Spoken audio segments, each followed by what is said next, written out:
Welcome to the Simple Minds podcast, where six mates unpack 3 topics over a new drink each week. Fuck it, just go with that. We'll fix it if it's... Welcome to the Simple Minds podcast. What are you looking at me for? I'm welcoming you, Conrad. Welcome. Thanks, Michael. So Conrad is obviously here. Am I right? At the table for a change. Yeah, not on the broken chair. Matt, opposite Conrad, how are you? I'm well, thank you, Mike. Good. Hi, nice Matt. to be here. I'll miss our special guest just now. I will come back to him. Travis. Hey. And Jacob. Afternoon. And we are missing, obviously, Marco, who will now be missing forever. It's somewhere in Mexico. He's supposed to be in London. I know, I don't know what's going on. I didn't understand that. And Marco, love you. Justin as well, who is somewhere in Spain. Europe. Spain. In Spain, is he? When does he actually do his talk thing? I thought he was over there for a conference, but he seems to be eating and drinking and touristing, mate. He's off to a conference now. Okay, cool. They can adjust that. Yeah. Shall we introduce our special guest for the day? I was getting to Michael that. Duncan. Thank you very much. Someone's had some coffee. Martin, how are you? Great, thanks. Pleasure to be here. Yeah, you have actually listened to a few of our podcasts. I've been listening to since probably about April, May time. Yeah, You've got to come closer. Yeah. So Martin, how do you pronounce your last name? Mcphilimey. Mcphilimey. Yeah, so... Filling me up. I love it, yeah. So- I've had that one a lot of times. He's never heard that. McDonald's new burger. Everything that you can think of, people have called me, and my nickname in school was McGibbly because people couldn't announce it. And that's Martin McPhilimey. That's a great name. So where's it come from? I mean, I'm English, but the name itself is actually part Scottish and part Irish. So Which part? Yeah. The Mc, I'm guessing, is Scottish, and the Filmy is Irish. I'm not 100% sure, but that's what I've been told. Could have been lied to. Could have been. But you're one of the Brekkie crew. You've actually joined us on our breakfasts, which has been great. How did you come through there? That was through Jason King? Yeah, it was. I met Jason probably about 2 years ago. Has he apologised yet? Through a group of friends, and me and Jason were obviously, being English, we hit off quite well. You guys understand each other. We're both into we understand each other. We're both into going out partying and having a laugh. So we met each other through that sort of thing. But then we decided to start meeting up and having a few breakfasts together, and decided that we were on a similar journey of self-development. I just started mine at the time, and after 4 or 5 meetups, he goes, I've got this group. And it was all about self-development and helping each other out and being supportive and developing each other and challenging each other. I was like, that's really at the point where I am in my life right now, and I'd really appreciate that. Getting involved, and I've been trying to come to challenging is being a very, very state word for being brash and fucking rude. Since Jason was the guy that introduced you, in 1 minute, tell us who you are. So I am, by business, I'm a respiratory and sleep scientist. I studied originally at Nottingham University in the UK. I did a sport and exercise degree. From there, I went on to do a research master's, and that research master's was actually mainly involved in respiratory physiology. So I was looking at how you could improve the respiratory muscles to improve exercise and recovery from exercise. I also dabbled in a bit of nutrition, looking at supplementation in elite performance in elite sports and seeing how you can improve performance there. But then, because my research was involved in respiratory, after that I tried to get into a bit of sports work. However, following that, I found it pretty tough, so I decided that it'd be more rewarding to go into clinical duties and clinical work. So then I went and worked in a hospital for 3 years and trained as a respiratory and sleep scientist. And then at the end of that, I decided that I wanted to go to what would be the best place in the world to study sleep, which is Australia. They're the pioneers of CPAP machines. Which is that because we are the biggest issues with sleep here? Is that one of the reasons, or we just ResMed are the company who basically pioneered CPAP machines, so to treat sleep apnea. And I decided that. One of my friends back at home, his dad always said, if you want to study, you want to go to the best university in the world. So he said that to his son. His son went to New Zealand to study rugby union. Yep. So he played rugby union. He is now an England international. So I thought, fantastic. Wow. Yeah. So he took that journey, and I thought to myself, if I'm working in CPAP and helping people with sleep disorders, then I'd come to Australia where it was pioneered. Yeah, very good. I am hosting, but I did not bring the drink. Martin, you brought the drink. Do you want to go through what it is and a bit of a story behind it? Yeah, there is. I think he's tasted it on the way in, by the way. There's not much left. So it's the Balvenie single malt Scotch. It's a single barrel sherry cask, 15 years. The funny story behind this, I say no, it's not funny really. On my journey of self-development, I started doing a challenge set by Jorben Harbinger. You guys heard of him? Jorben Harbinger. Yeah, the Jorben Harbinger show. So the Art of Charm podcast. Oh yeah. Yeah, so he was one of the hosts of that, and he set a challenge to people to spend 30 days just giving out value. It had to be genuine, but spend 30 days giving out as much value as you can to anybody. Help them out, smile, give them, compliment them. Whatever you see, you can give. I did, but that was without expectation. So that's where I started giving without expectation. And on the very first day I did that, one of my friends said to me, "No, I'm struggling. I'm trying to get back to fit again. I'm trying to get back into basketball. Would you mind helping me out with my training?" So I went, of course, will. Went out and give him design him a training program to help him get him, lose a bit of weight, help with his sleep, everything like that. And the next day, he popped around my house and he said, "Oh, I've got a bottle of whiskey for you." I was like, "What's that for?" He's like, "Well, you helped me out yesterday." Like, "There's no need for that. You're one of my friends." But so it just showed the reward of giving without. He became a better friend. Yeah. A friend that gives. Yeah. So Without expectation. that's Cheers. it. Cheers. Salute. Cheers, lads. Don't break the glasses. It's a very deep colour, isn't it? Watch the microphone. Very deep. Cheers. Cheers. Sorry, Conrad, I missed you. You miss me a lot, I Trav. actually think I'm meeting Jordan in a couple of months. I think he's coming down for the a podcast event, That put hairs on my chest. which will be cool. He's That's nice. I've listened to a lot of his work. He's very good with social networking. Very and, malty, not peaty. Collaborating and giving out value. I think he originally was in the kind of relationships industry, but then he moved from that and is more into human dynamics now, and how performance and how business and human dynamics. It's pretty cool. Art of Charm's pretty cool. Where are we going with this? Yeah, where are we going with this? Well, drink a First of all, whiskey it's and not having bad. a What did you chat. say, Conrad? Peaty. I reckon it's malty. It's not as peaty. Malty. Chewing the fat, peaty. Trav. I probably got it wrong, but anyway, that's I can't get the chassis moving in here, though, unfortunately. I guess the reason why I kind of wanted to be on the podcast, I've been wanting to come on for a little while. well. The host should have introduced you while you're here. Yeah. What's that? Sorry, I'm not listening to you, Conrad. Why have you wanted Martin on the show? Well, because he's part of our crew on Brekkie. But what do you want him to speak about? Sleep. Okay. Martin set down a challenge last week. We he's one of the crew, and we wanted him to come on the podcast, and he was very proactive in jumping on and telling us what we need to do for the whole week. So we've all been off caffeine this week. Off caffeine and off watching. Well, any electronic devices. For an hour before we sleep. Yeah, any technology an hour before you go to bed, basically. But have we? Caffeine I have. TV, I was largely Really? off caffeine. You were largely all over caffeine. We had breakfast yesterday. And hey, what are you drinking there, Conrad? Oh, English breakfast tea. What's it full of? Oh, caffeine. Oops. I didn't know that. I didn't know that. Oh, when it's darker, does that mean it's got more caffeine?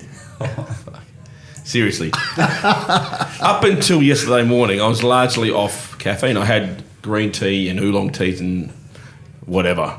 Do you think that was a slip of mind, like memory? For sure. Or, Any Red Bulls? Or? Bullshit. No. I'm going to mention it because Fuck that.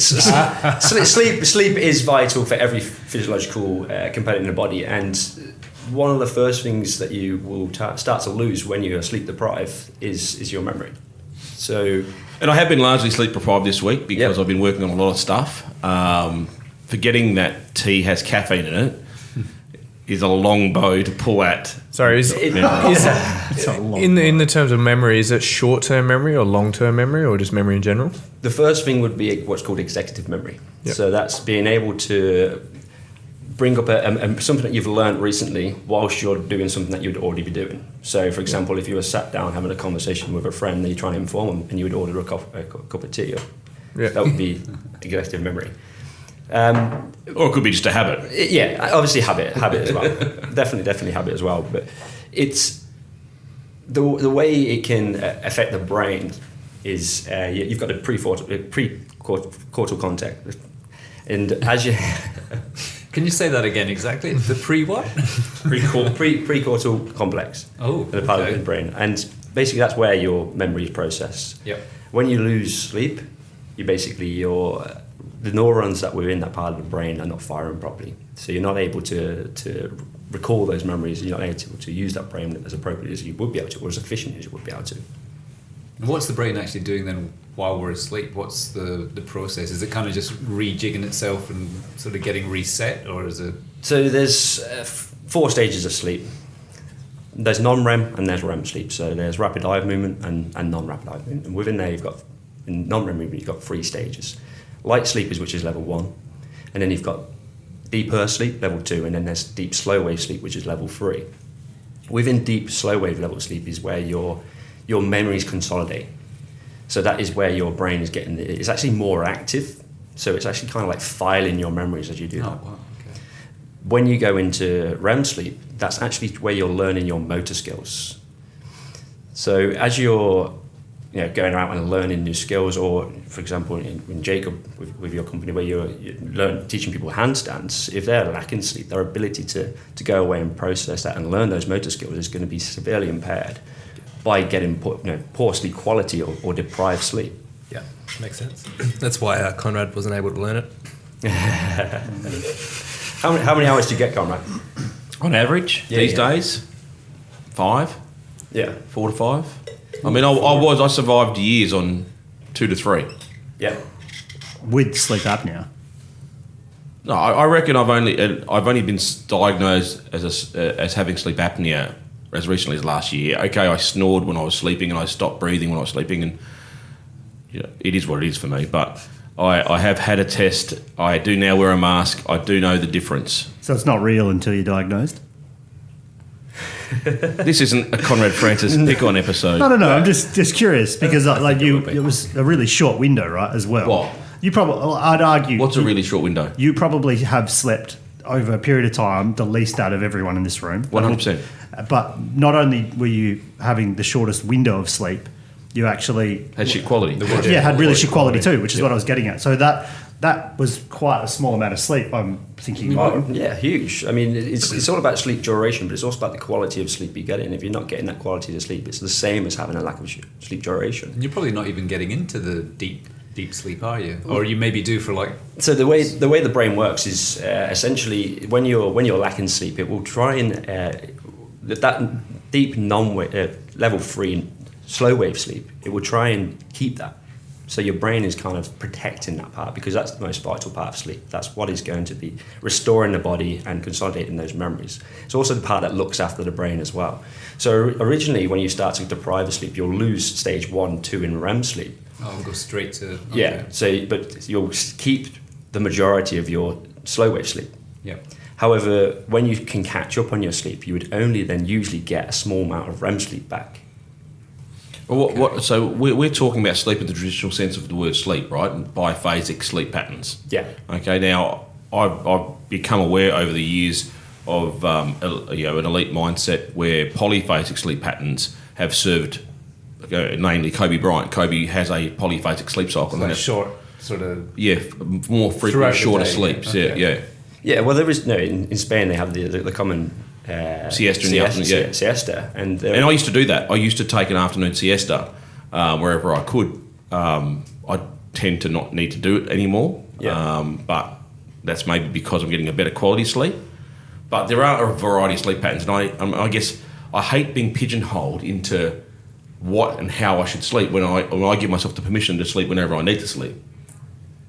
That's understandable, and I think we've had a little discussion before about sleep and how you don't feel it. Yep. It doesn't serve your purpose to sleep longer hours. Like, could why do you think that is? I get the quality of sleep. I understand the contribution that could have to a way of life. I get that. I guess I value my input during my waking hours to chase the pursuit of what I'm trying to achieve more than sleeping.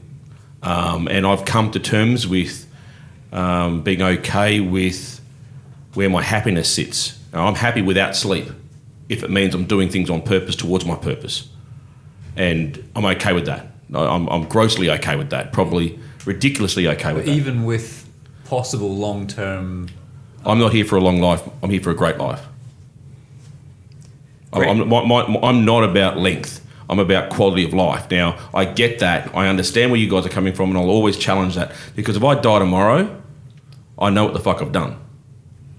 If you go to the 20-80 rule, Yep. 80% of your productivity, 80% of your work is done within 20% of the time. If you're able to improve that quality by increasing your sleep duration, which it potentially would, that's going to be a benefit for you. Hey, I can show you my journey over the last 8 months, 9 months that I've been on my sleep apnea machine, and the amount of stuff I've been able to achieve, without a doubt, my quality, but my hours haven't really achieved. So the quality has. Yeah. So would it be a chance now to maybe even test it out for 3 months or so and try and get that 6 minimum hours of sleep, and not because I tend to think you do wear it as a little bit of a badge, this sleep thing, and I work all the time and do whatever, but to actually use it as purely as a test to see if, as Martin said, your productivity during the day. If you get 6 hours sleep, you could suddenly find during the day you're fucking powering it. Yeah, great. No. Just to give it a test. No. Why because if I'm okay with who I am and what I'm doing, okay, and if I've got enough people around me that can carry that load if they need to carry it, why do I need another extra hour of sleep when I can spend an extra hour consuming content and pushing myself doing what I want to do? Yeah. You've got a reasonable argument, and I actually was reflecting on this when we spoke about it last time. I was kind of thinking, when it comes, if your purpose is more quality, so it's down to qualitative value rather than or quantitative. If it's quantitative, then you can put, go out and do the hours. If it's about meeting people and it's about getting out networking, then reduce your sleep. But if you're looking for quality, for example, Michael and Matt here, who they would need to be creative and need to have high quality within their work, then you're going to get more of that, and it's going to be more appropriate having longer jobs. Yeah, I think we could play the creative game with Marco. When Marco was here and producing shit, he was creative and he wasn't sleeping. Don't get me wrong, I'm not disrespecting the science, okay, but sometimes there's a give, right? And sometimes you've got to spend to make, and I spend my sleeping time to make quality time other ways contributing, and I'm okay with that. I'm not taking that out on anybody, and I'm not angry at anybody. I'm not saying, well, shit, I wish I wasn't doing that. I'm not grappling with lack of sleep. What's the recommended number, and what do you perceive in your experience to be a good even number, or one or two other factors that come into it that are just must-haves to give you that quality? The recommended is 7 to 9 hours. So that is 8. Yeah, but there is a small variance between individuals, but it's only very small. And so can we just go around the table? Who has what average? Let's go. That's what I would do. Yeah, Maddie.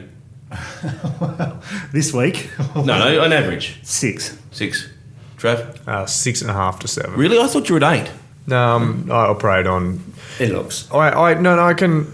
If I'm under 6 or around 6 for a long time, I really feel the negative effects. But if I'm 6.5 to 7 consecutively, I'm fine. I can operate at my peak. What sort of effects, when you say negative effects, do you actually just, during the day, you just... Yeah, I just get tired by the end of the day. The end of the week, mainly, is, that Friday, I'm really But you give fatigued. yourself permission to then catch up, yeah? Yeah, absolutely. You'll zone off, you'll switch off, you'll do whatever you got to do, yeah? Yeah. That's an interesting point. Do you ever do a catch-up day, Conrad, where you sleep for 48 hours or something? Sure. Okay, so when I'm batting through the way I do, it'll get to a time where I will just switch off for 24 hours or a weekend. I will just hang upside down. I won't sleep. I probably won't sleep for that time, but I will just slow the fuck down. Yeah. Do you meditate? Yeah, every day, twice. How often? How long? Twice a day, about 10 minutes, 15 minutes. Because meditation, in a way, is allowing you to have similar processes of sleep. Well, this is why I go back to polyphasic sleep patterns, because I believe I'm in that space where I'm okay with a polyphasic sleep pattern. But you don't, I'm not okay with a biphasic sleep pattern. You don't polyphasic sleep, do you? Sure I do, mate. If I give myself permission to nap in the afternoon, I meditate twice a day and I sleep once. I think polyphasic, though, is every 2 hours you have 20 minutes. Sure enough. Yeah, exactly right. Yeah. So I'm maybe not as structured with my sleep patterns, but I get the rest I need. Yep. Clearly, I get the rest I need. My output isn't fucking affected. For what you feel and what you think. Yeah. But the studies suggest that from subjective sleepiness, for example, people get to do psychometric vigilance tests. And there's no correlation between subjective sleepiness and their ability to perform cognitive performance tests. So people actually say to themselves, I feel okay. But it's equivalent of having a bit of a drink and going, I'll be all right to drive. It's that ability to be able to actually be aware of how you're feeling is lost through lack of sleep, if you get what I mean. Yeah, that's a story people want to tell themselves. Jacob? Yeah. What do you do, mate? average You 6, 7, 8, 9, you're about it. 7 to 8, and I guard that quite ferociously. And that's interesting because we did a test to check for daytime sleepiness, and Jacob, you actually scored the highest. So 19. He's a fucking koala, mate. That's why. Yeah, what about having a 1-year-old child as well? How does that impact It's it? when I get 6 to 7 that I'll be drowsy and sleepy, and kind of my body will make up for it. And probably in the last month, when I've been having to wake up a couple of times a night, like the quality has been less. Like I'm quite a heavy sleeper, and for the first 11 months of Henry's life, I regardless of what Ainsley was doing, I would sleep through. I'd have my 8 hours, as if we didn't have a child. Whereas once it became my task to get up instead of Ainsley, I then, like, she would literally wake me up and say, "Cool, go sort the shit out." Literally. Yeah. Sometimes, yeah. What a high fiver, man. Would you say you have a regular bedtime routine? Yes. Yep, I wake up consistently at 5 or 6, depending on what I've got for that day, and I'll therefore go to bed at 9 or 10 to make sure I've kind of, and sometimes I go to bed a little bit later, but almost never will I be asleep past like 10:30. I mean, it's the most crucial point of trying to get to sleep is actually having a routine of when you go to bed and when you get up. Yeah. The way the body works is it produces a chemical melatonin, which is what starts to cause you drowsy, affected by the sun and the temperature. It's mainly by the sun, but also dimming the temperature in your bedroom. Your body has to drop by 1 degree Celsius to actually be able to initiate sleep. That's what the bears do. It's why animals hibernate. Sorry, say it again. Your body actually has to drop. Your core temperature of your body has to drop by 1 degree Celsius, 2 to 3 degrees Fahrenheit, to be able to actually initiate sleep. Wow. That happened real quick for Trav. He's got no body fat on him. Never knew that. Yeah, no, seriously. Yeah. Is that why they use those like cooling blankets and things that you can actually? I've seen them in place where to try and drop your core temperature down quickly. I've seen people that struggle to get to sleep. I'm not one of them. If I'm ready to go to sleep, I'm asleep straight away. But like you can actually speed that process up, and I guess that's because it's trying to drop the. Yeah. Please talk to the microphone, Matt Hanham. Yeah, so a very good tip is if you want to be able to drop your body temperature by 1 degree, is actually have a warm shower for 10 minutes and then go back out, dry yourself quickly, and get into bed. That change in temperature is what actually causes. Because the heat externally drops you internally, right? That's the one. Yeah. Yeah, that's why it works. Yeah. Wow. Or drinking a warm glass of milk does the same thing. Or tea. I know all the tricks, mate. Just don't fucking use them. But back to Jacob, and the bedtime routine, you've got that in place. We set the challenge today with getting off your phone, and I know you mentioned that you wanted to switch that over to books. How's that gone for you? Not very good by the sounds of it. Jacob was just asleep just then. He's just walking. The technology one I found tricky because I do tend to spend the last hour of my day, whether it be laying in bed, checking out Instagram or Facebook, or kind of consuming, and usually on my screen, whether I'm watching TV or I'm on my phone or both.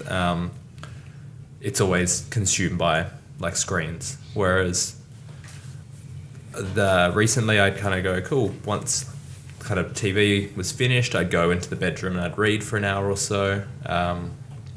And similarly, I set my alarms beforehand, so I kind of went and plugged my phone in an hour at least before bed. And this week I've had to wake up a couple of times during the night, so the quality does get impacted, but I haven't felt noticeably tired. I've been sick. Oh, we noticed you tired yesterday morning. Yeah. Would you say you're a morning person? Yes, more so than an evening person, that's for sure. There is a bit of a genetic link in there between people. There are people who are actually morning people, and there are people who are evening people. I've always been able to function. I for the last 3 to 4 years as a strength coach and a PT, I've been able to be at work at 6 a.m., which is traditionally earlier than a lot of people, without coffee and fully functioning. Whereas a lot of people who edit video at night time or work till 11, 12, kind of 1 a.m., I can't do that. I'll fall asleep by 8 or 9. I just don't function at night. Kind of once it's dark, my body goes, cool, sleep time. Yeah. Evolutionary, there's a reason for that, and that's because if you think about it, if we were to be cavemen, 8 hours being asleep together is a long time to be vulnerable to wild animals. Yeah. So what they would have is they would usually have people that would sleep earlier and people that would sleep later, so to shorten that time that we're vulnerable. Yeah. And it would often it would often be the males that would stay up later and the females that would get up earlier. So you do tend to find that females generally are more morning people. It's like inner feminine. Not my mother-in-law. She cannot get up before 9 a.m. And if it's in the 8, she's very disappointed. Hey, do not be starting war with the in-laws, mate. No. I'm just. My mum. My mum-in-law, this is Conrad. I'm not angry with you. I'm not angry. It's just pointing out that, definitely the female side of my wife's side. Don't try to dig yourself a hole here. No, they're evening people, not morning people. So what about you, Hayto? I'm a morning person and an evening person. Oh. What about lunchtime? I'm just sleeping person. I'm just a happy person. I'm a smile person. No, I'm definitely a morning person. I bounce out of bed, I'm ready to go. But saying that, I don't drink coffee, and I'm quite strict with my diet. So my energy levels stay very similar from 6 a.m. in the morning to 11 p.m. at night. Obviously tailing off towards the end of the night, but if need be, I'm generally pretty levelled, and that's kind of the way I like it. Sounds like you got it nailed. Yeah, it's pretty for me, diet is a big thing, and food obviously food is a big thing, and sleep. So getting enough sleep, like I was saying, about that 6.5 to 7 hours is perfect for me, and not having too much sugar. Sugar's a killer. And not having too many things that turn into sugar. So your big breads and your pastas and stuff, because obviously when you digest that turns into glucose and sugar within your body. So it's eating regularly, eating the right stuff throughout the day, and plenty of water. Yeah, you do those 3 things. I think your energy levels throughout the day kind of stay the same. Like yesterday, I missed lunch, and by 5 o'clock, 6 o'clock, I had to go train for basketball, and I couldn't function because I hadn't eaten. Have you? Is this through educated, or is this through just finding out through your own body? It's reading. It's like I read a lot about Novak Djokovic, the way he kind of trains and that sort of stuff. And Andrew Bogut, he's an Australian basketballer, plays in the NBA, and he was close to retiring. And then he cut all sugar out of his diet, and it pretty much changed his career. I have a lot of inflammation injuries, so I had tendonitis in my knees, and anything to do with inflammation, I'd probably generally have it. So that kind of prompted me to do a bit of reading on how to get rid of that. So that kind of started me off on the journey of the You're not diet. vegan, but are you? No, I'm not vegan. Novak Djokovic is vegan. I think just everything in moderation. It's not that I don't have sugar, but I don't binge on it. So it's a little bit of sort of self-finding out, but also just having conversations with people too. Definitely. And having energy levels during the day, it's not just down to sleep, it is down to diet, exercise. What about you, Mike? I'm about a 7.5 to 8, I reckon. No, probably 7. 7.5. Let's go 7.5. Like 11 o'clock. What did the app say, Mike? About 7.5. Funny that. But 11 o'clock latest, 6 a.m. up. Usually probably coming out of sleep about 5:30. When I'll get up, I'm pretty good in the morning getting up straight away. So that's I can, without an alarm clock, be up by 6 a.m. easy. I can't sleep in. I don't know. I just doesn't work. And Joanne as well. We're the same. We're up and about. They suggest that you shouldn't really. As soon as you're awake, don't spend more than 20 it's beautiful, minutes. man. It's so good to get outside, take the dogs a walk, sun comes up. It's the life, man. That's what it's about. So you'll have a lot of people disagree. Yeah. And I think about that. I'm up at 6 a.m. and then at 11 o'clock I'm like on a Saturday or whatever, looking at, I've done like this, and this. I'm thinking, shit, there's still people that are still even thinking about getting out of bed. It's sort of, so to me that's a foreign sort of thing. Now even my kids are up. You know, Emma's probably the one that would sleep in the most, but Sam is the one that would sleep in the most. He could during the school holidays be in bed till like 11, 12. Teenagers need more sleep, don't they? They do. Yeah. Physiologically. Oh, don't feed that beast. No, it's true. It's true. Yeah. Generally, teenagers, because they're going through rapid changes in their body, they need more deep sleep. Well, he grows like in the school holidays, say over the summer school holidays, within that sort of 8 weeks, he will be sleeping in every day till about 11, 12, and he literally grows like 8 centimeters during that time. It's within that deep wave sleep that you get huge rises in growth hormone. Yep. And that's they need that. Do you want to grow taller, Conrad? I'd love to grow taller, but you talk about early mornings, right? I tell you a little mind game I used to play with myself. I don't anymore because I'm not feeling that special. But when I used to get up and go for a walk, or a very long time ago, I actually went for a jog. Just one jog? Yeah, no. The mental story I used to tell myself is that I'm the first person breathing this air, and it used to make me feel good. And it really fucking pissed me off when I saw some of the fucker out there earlier. Man, stop. I said, I'm the one here, not you. But that's what I used to do. I think it's your morning, isn't it? I love it. Yeah, I used to love doing that. I don't do it anymore because I go to the gym these days, but going out for a walk and getting the fresh air was phenomenal. Yeah.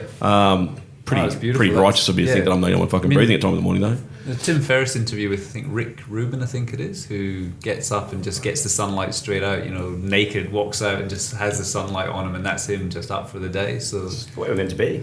But doesn't Rick Rubin? I mean, he was an all-nighter, right? So him getting up early is like 9 a.m. Yeah, but Because he had to rebuild his entire day and week structure. Oh, definitely from what he used to do. Yeah. But the flip of that is that I love the night because I've got my dad's old telescope, and I love stargazing and gazing at the moon, particularly when it's a full moon. I'll drink a scotch, I'll smoke a cigar, and I'll stare at the fucking moon and think of how the Americans didn't land on the fucking thing. And then you find yourself in a ditch somewhere waking up.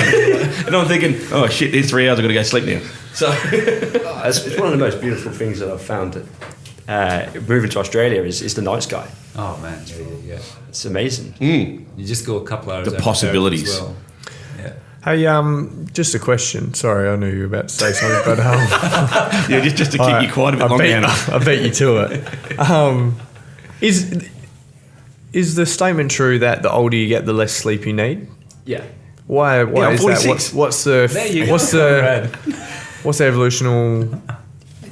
It's not really evolutionary. It's just down to the fact that physiological is the older you get, the less your body needs to repair, the less your mind is being. So because it's dying. Entropy. It's entrophy, mate. Let's use a proper word. We're not supposed to mention death on this show anymore. Well, don't you get to a certain age and then your cells just start to deteriorate? Cell regeneration does reduce as you age.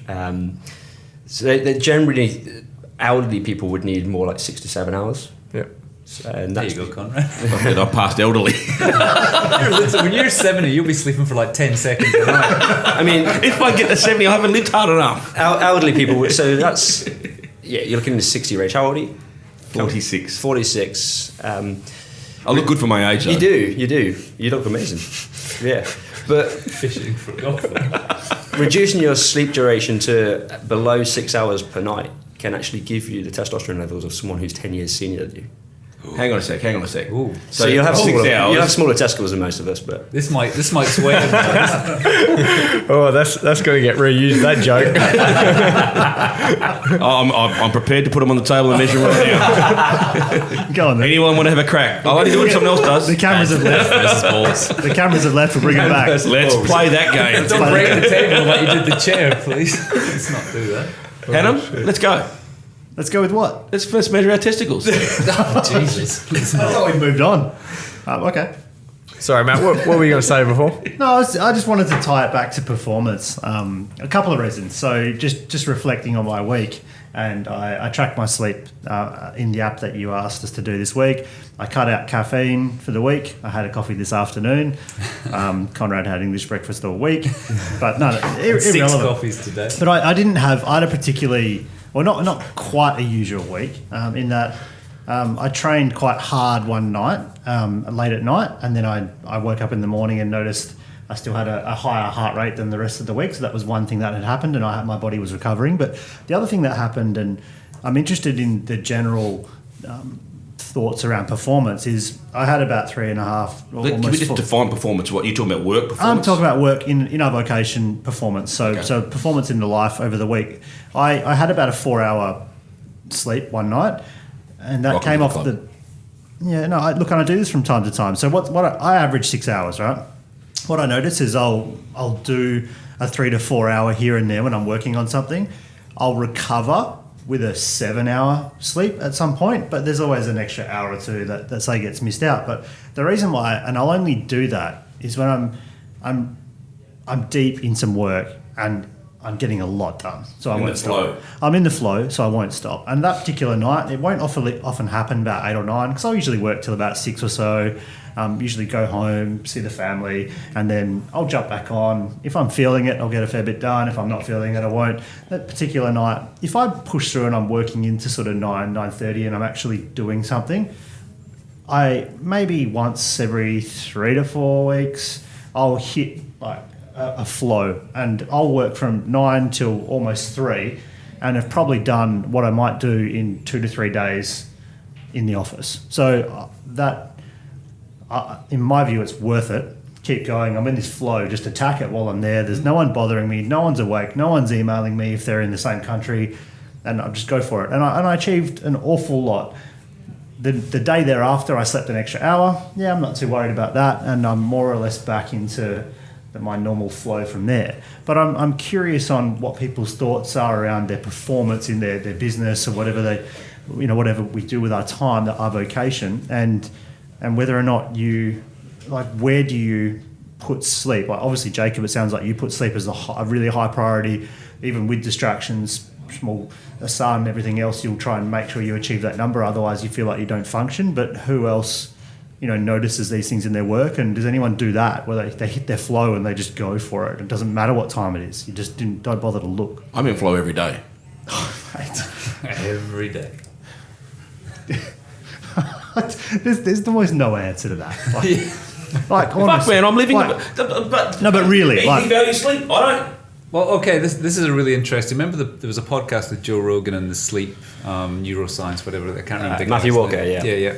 Everybody go check that out, by the way. Absolutely amazing. Put it in the show notes. You haven't watched it yet. No, I told you it's to good watch as shit. it. No, go on. I was going to say, Margaret Thatcher and Ronald Reagan were two people that had the biggest sleep badges in the world. I do not sleep. I work. Yep. Both had early onset Alzheimer's. Great. And they do equate it to that lack of sleep that they had. I'm not denying the fact. Yeah. Okay. So if I get early onset Alzheimer's, hopefully I've achieved enough for somebody to take care of me. And you know what? I wouldn't give a fuck about it anyway, because I wouldn't know about it. Is that true though, Martin? Is there connections with? It's to do with inflammation in the body. The less sleep you have, or the poorer sleep quality you have, it basically increases the amount of stress. Stress is the same as lack of sleep. Sure. So you get an increases in cortisol. You get an increases in inflammatory markers. Yeah. It can cause impacts on the... Yeah, and I've got psoriasis, and I've had it and I've been treated for it for the last 10 years. So Actually, since you've been wearing the mask and stuff, has your psoriasis cleaned up? it flares up from time to time, but it's to tell you the truth, it's actually been more under control when I fast for 5 days. Fasting, yep. Again, that's probably because you're bringing down inflammation through fasting. Yeah. I also suffer from psoriasis as well. And it was summer this year, I actually tried to shorten my sleep hours to try and make myself more productive, so I can get to the gym earlier and I could still work in the evenings. And I found that I flared up quite a bit. I then extended my sleep hours to go back, and my psoriasis cleared up. So you say extended your sleep hours. So what are you sleeping? Did you say that? I sleep roughly. I go for the 8 hours. So I aim for the 8 hours. All right. But I do have poor sleep quality. But I have. Is that because of do you not wear a mask? Do you have apnea or what? No, I don't have sleep apnea or anything. I think I went through a significant phase of having a bit of anxiety and self-love fix that. Yeah, could be. Yeah, big changes. Hey, not the same. Big changes moving over to Australia, and a few things happened, and that impacted my quality of sleep. But also, I train at the gym very hard in the evenings, And I don't allow my body doesn't really allow it. I don't give myself time to settle down before I go to bed. So sometimes I'm jumping straight into bed and my legs are twitching, and I'm struggling to fall asleep, or I find myself waking up every hour. But in fact, doing this and cutting out caffeine myself this week, I'm actually found myself sleeping much better. So you say leg twitching? I've heard about that. Yep. Magnesium? Yeah. So there's periodic limb movement disorder, which is basically every couple of minutes. 4 to 5 seconds, you get little twitches in your toes or your feet, and that can just be enough just to arouse you out of your sleep. Out of your sleep into wakefulness. And for some people, it can cause an issue, and it is strenuous workout is one of the risk factors for that. Yeah. The way magnesium works is it actually allows your parasympathetic nervous system, which is the nervous system that slows down, it activates that more. We're in a society where we're constantly on the go. It's 24/7. We're trying to work harder. Stress levels are high. Sugar levels are high. The sympathetic nervous system is being overstimulated, and that is causing things like inflammation, causing heart disease, causing strokes, and the statistics on it are overwhelming. It really is. The caffeine thing is interesting because this week I cut out. I'm a 1 or 2 cups of coffee, but I love my coffee. But you were shitty yesterday. Was I? I don't think I was. No, but you wanted a coffee. You wanted a coffee. Yeah, I did want a coffee. Yeah. And that was the thing. We did Dry July. Myself and Martin did Dry July last. You lost. And you lost. Yeah. Yeah. You gave him pineapple. That was because of the podcast and had a beer afterwards, and it went all downhill from there. But I found it harder getting off the caffeine than I did stopping drinking alcohol. Just because during the workday I did feel it. But it's a habit. It's more the habit than it is the caffeine. I reckon. Caffeine actually is an enhancer. Yeah. Yeah. So if you're not 5 cups or 6 cups a day, but if you're having 1 or 2, like before a meeting or whatever, it does enhance your. But it's social. It's no more different than having a beer after work to have a catch up with a mate. Let's go for a beer after work. It becomes a socially acceptable habit. Not social for me because I just like my coffee by myself before work. Have my coffee. It's not so you don't do it with anyone. No. You just drink it by yourself. Yeah. So I'm with you, Conrad. Like it's more about like I didn't. Yeah, I know. Hang on. Jesus Christ. We've just had an earth-shattering moment. Holy shit! Did you just say you agree with Conrad? I usually do my best to try and find a way to disagree with Conrad. That's the end of the podcast. Stop. End of the whole fucking series. But sorry, go on. Sorry. I'm not sure that I necessarily. I mean, obviously, I'd be addicted to caffeine in a way. But for me, it's more the experience of it and the social aspect of sharing that in different situations than it is I have to have that coffee by myself. Like that, I don't go out just to have it by myself. I just like that coffee in the morning. I don't have to have that coffee in the morning necessarily, unless I'm having that first meeting, or it becomes a coffee meeting, or whatever that looks like. I can all of a sudden, I haven't had a coffee today. I'll go get my first one at 2:30. Like it doesn't. Yeah, no, I'm a coffee, and when I go into work, got my coffee. I'm more a protein shake guy these days. Does that not concern you to be? How did it in my head now? Like you're relying on something, or you're not. I don't want to use the word addicted, but you need it to function, or you need it. I need to have my coffee in the morning because the amount of people you speak to, and they're like, right? yeah, exactly. The amount of people you speak to, don't talk to me. I haven't had my coffee in the morning. It's like, no, I'm not like that. I'm not like that. I just like my coffee in the morning. I mean, this week I've been fine. I've been working okay, whatever, doing. Because it's a mindset thing. Because you're so reliant on that to engage your happiness for the morning, or you needed to get work done. Yeah, exactly. It's a story. Yeah. It's all a fucking story, man. Change the story. Yeah. So I know that's one reason why I don't. Suck a marshmallow. I don't have coffee. Personally. I mean, life is a story. Yeah. So you're telling yourself a story and you're convincing yourself. I'm telling myself a story right now. But the way that the caffeine works in terms of alertness is it blocks a chemical called adenosine. Adenosine. Which is what makes us feel tired. But when they block that from the brain, it allows the brain to be a bit more excited, to send those neurons that are basically going to lift us up. So we feel a bit more energetic. But it also... Is it significant though? Because it doesn't stop me from sleeping. Same. I can have a coffee after dinner. How long have you been drinking it for? All right. I'm 46, probably since I was 6. Do you develop a tolerance? Yeah, so with caffeine you do. So... The other way that caffeine works is it actually does stop it inhibits dopamine or slows down the release of the dopamine from the brain back into the body. But that's okay. I don't like dopamine. So it does give you a high. So it is, in a form, coffee is instant gratification. Yeah. You don't like dopamine, I don't think so. mate. He's trying to cut You're it one of the first people to respond to anything that happens online. Move along. I value. You don't I drink. value. Giving value. Oh, I know. Sorry, I just had to find a way to disagree with you quickly. No, just agree with me, man. All right, Never moving shut on. it up. Jacob, what were you saying? I was saying, you're similar to me and you don't drink coffee. Do you find you're quite sensitive in the Too sensitive, guys. The snags in the corner. I love you. Hug it out. On my wedding night, I had 4 espresso martinis. It was noticeable. And It was noticeable. You're like an ant. I was more... Did you go all night? Sure did, buddy. I sure did. No, I was. Yeah, it just puts you through the roof. Personally, every now and then I'm like, I feel like a mocha, or I feel like a You feeling like nasty when you're doing that to yourself? Ooh, have a mocha. That dirty my body up.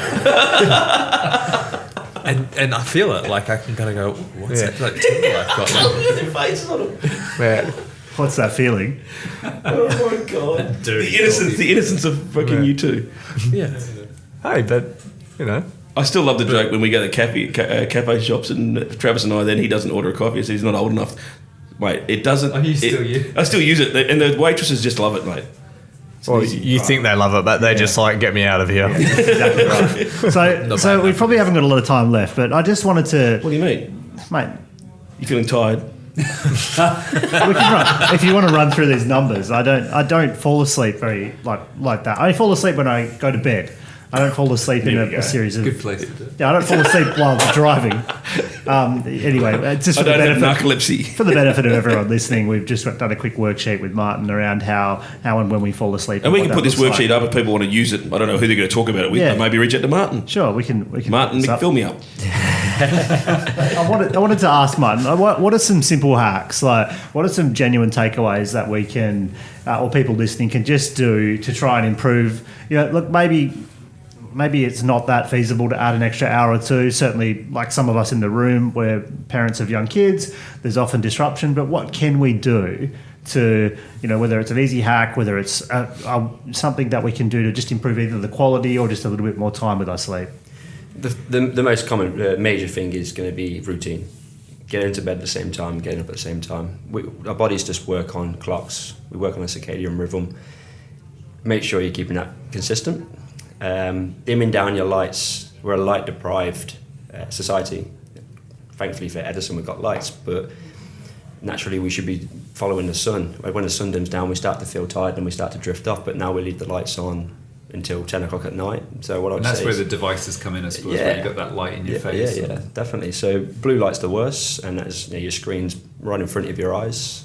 That's going to promote melatonin or shift it, so that actually you're actually no longer sleeping when you should be, or feeling sleeping when you should be. It's later on. So that'd be the best thing. Dimming down the lights as well. So as soon as it's dark outside, I pretty much just start to tone all my lights down. And then before I want to go to bed, if I've got the TV on, it's just the TV on. And then try and avoid having your phone right in front of your face. That would be the two main things. I Yeah, would say. because it does hit you in the face when you fall asleep. I've got a pair of those pretty awesome looking little yellow glasses that I like to throw in from time to time. And I want to see you wearing them. Hey, yeah, I'll get you some. Don't worry, I'll buy some on eBay. Sorry, is that to get rid of the blue light? Yeah, but what I've noticed is even if I'm not looking at blue light, and I don't use them every night. I bought them probably 12 months ago. I've probably used them, maybe 60 or 90 days throughout the year that I bought them. But what I notice is very quickly after I've started using them a few times, and immediately I just start to just chill out a little bit. I just put them on. I'm not even watching TV, or I'm not even necessarily on my phone, but I actually start to slow down, relax a little bit more. They're pretty cool, and I would only wear them for maybe an hour or two before going to sleep. And actually they were really cool. Have you taken up rifle shooting as well? I have. No, see, I didn't buy the special ones that flip up one eye, but I just bought the find yourself $5 a gun. That's probably the best line I've heard come out of Duncan. It is Oh, actually. thanks, man, for how many episodes. I hope they quote you in the blog, man. He's trying to get a quote in the blog. We can arrange it. gets enough. Yeah. Jesus. And the interesting thing is you do actually... That's my goal. You would expect that blind people would feel tired all the time, but it depends on what's causing their blindness. And if it's just the Your retina, eye's not working? so it's just yeah. So it's just the retina at the very front of the eye. They actually still are controlled by light. Okay. So not blinded by ego, like some people we know. Don't look at me, mate. I have another. Continue. Go on, Jacob. Go on, Jake. I was going to say I have another question for Trav because he's the. You two I'm in the hot seat. You two want to prop each other up. Give each other a me. kiss. Because you were saying before that the sun dictates a lot of your like sleepiness and sleep patterns, kind of historically, and you're the person who camps and spends the most time in nature. I think Hugs of trees. this group. Do you find and a lot of people who go camping will rise and go to sleep based on the sun rather than any predetermined hours. Have you found when you go camping, do you sleep more or less, or do you feel the quality of sleep changes? Or I reckon you sleep more, going back to Martin's point about the lights. When the sun goes down, obviously when you're camping, or if you're traditionally camping, you're not going to have as many things to do. It's not like you're kind of sitting watching TV or you're... You get bored early, do you? Yeah, pretty much. You know, so you get bored early, you play board games or you play cards or something, and then you're like, well, let's go to bed. It's 9 o'clock or 8:30, that sort of time. And then the sun rises, and if you're laying in your swag, it starts to get pretty hot straight away. So it wakes you up. So yeah. But the Hindis do subscribe to the same philosophy: is sun down, sun up as their sleep pattern. Yeah. But if you take people out and don't give them a clock, and you put them, take them out into nature, they'll start to feel tired and go to sleep at 6, 7 o'clock rather than 9, 10 o'clock. What about the seasons? Like I noticed that I struggle to get up, not because of cold, but in winter I notice that the body's asking me for more sleep, and I can You a certainly bear get as away well? with a lot less in summer. Agreed. Me too. It's that bear gene coming out in you. There is an evolutionary thing there. It's longer nights. We're going to feel tired for longer. Your melatonin is going to increase earlier. So then it's also the sun is not rising as early. So there is definitely. Have there been studies done with the guys up in like Iceland and stuff like that, where they're sort of during the summer, obviously it's like light all night? Yeah, I'm not sure actually. That's pretty interesting. They have very, very dark curtains, I would assume. I hope so. Yeah. Block out. Lots of these glasses as well. I mean, shout out to Martin, because when I was going through my my sleep studies and stuff, he helped me out with my machines and what I should get and what I shouldn't get. And I've now got a ResMed machine, so it's working, I believe. Did you get a sponsorship for that? I'm trying to get the show a sponsor. ResMed, we love you. Martin, I love you. Tell people where they can find you, or if they want to find out anything more about their sleeping pattern, or... So I'm currently working for a company called Cardio Respiratory Sleep in WA. We're a healthcare company that provides cardiac services, respiratory services and sleep services. So you can get me there on my email, Martin Mcphilimey, McPhilimey at sleepcrs.net.au. Instagram or social media? Instagram, M_Mcphilimey or M Mcphilimey. You can generally find me on most social media. We'll link it up. Well, it's great to actually have an expert on the show And for a you- change, yeah. isn't it? There's a note over there. Yeah, and I have to ask people to please leave a review. If you have actually found anything interesting in this episode or previous episodes, please leave us a review. Anything 5 at stars, all. whatever. Just something. And we're also taking topic requests. Definitely, yeah. It'd be interesting. We're going to have to open it up, I think, on a live show at some stage and have some comments. Oh, that'll be coming in. fun. But yeah, Gloves give us off. a review on iTunes would be excellent. Thanks for coming in, Martin. Thank you. Thanks, man. That was really Thanks. good. The whiskey Enjoyed that. was Hope it met up to your expectations after hearing us. No, I enjoyed spending time with you guys. It's awesome. excellent, guys. Thank you very much, and we'll see you again next week. Champagne. Ciao. Bye.